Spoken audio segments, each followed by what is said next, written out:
Hindupuram parliament TDP అభ్యర్థిగా BK Parthasarathi nomination దాఖలు చేశారు. శ్రీ సత్యసాయి జిల్లా పుట్టపర్తి కలెక్టర్ కార్యాలయంలో తన నామినేషన్ పత్రాలు అందజేశారు.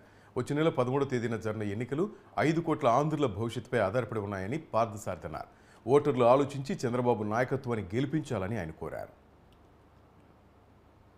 మే 13వ తారీఖున జరగబోతున్నటువంటి ఎన్నిక 5 కోట్ల ఆంధ్రుల యొక్క భవిష్యత్తు ఆధారపడి ఉంది. దానికి కారణం దాదాపుగా ఈ 5 సంవత్సరాల కాలంలో జగన్మోహన్ రెడ్డి పాలన ఒక అస్తవ్యస్తమైనటువంటి దుర్మార్గమైనటువంటి పాలన కొనసాగింది. ఈ రాష్ట్రం దాదాపుగా 20 సంవత్సరాలు వెనకబడిపోయింది అభివృద్ధి పథంలో. అందుకోసమే జగన్మోహన్ రెడ్డి ఈ రాష్ట్రంలో ఎన్నో దుర్మార్గమైనటువంటి పనులు చేశాడు. ఈ రాష్ట్రాన్ని భ్రష్టు పట్టించాడు. అదేవిధంగా ఒక హిట్లర్ల ఒక నియంతలా ఈ రాష్ట్రాన్ని పరిపాలించాడు.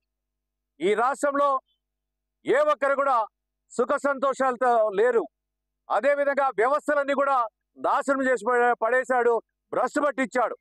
అంటే ముఖ్యమంత్రి అంటే ఆంధ్రుల యొక్క అభిమానాన్ని ముఖ్యంగా చూరుకొనాలి, ప్రజల యొక్క భవిష్యత్తును చూడాలా, ప్రజల యొక్క అభివృద్ధిని చూడాలా.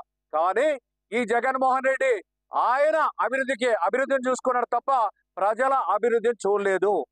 మే 13వ తారీఖున జరగబోతున్నటువంటి ఎన్నిక 5 కోట్ల ఆంధ్రుల యొక్క భవిష్యత్తు ఆధారపడి ఉంది. దానికి కారణం దాదాపుగా ఈ 5 సంవత్సరాల కాలంలో జగన్మోహన్ రెడ్డి పాలన ఒక అస్తవ్యస్తమైనటువంటి దుర్మార్గమైనటువంటి పాలన కొనసాగింది.